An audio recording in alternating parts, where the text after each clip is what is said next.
signs a contract with the city. The developer even signs a contract with the unions.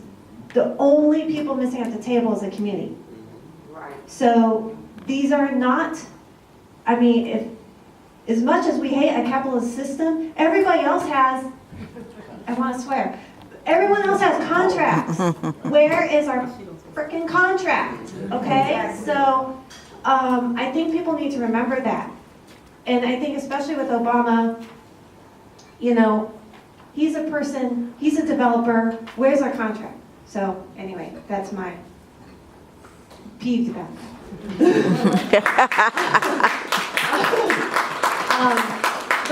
But the question that you raise actually is really good for the next part of what we're going to be talking about. So we're actually going to come back in groups and talk about what you just brought up. So I'm glad you brought it up because it's a good segue.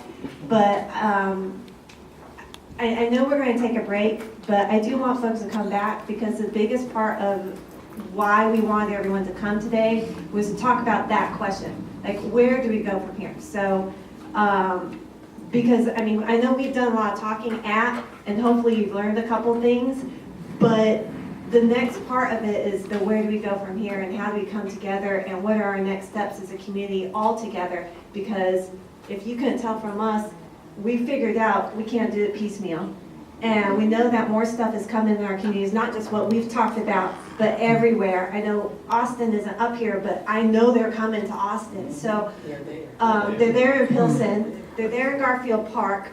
I know we have someone from Logan Square. Somewhere? They're coming there.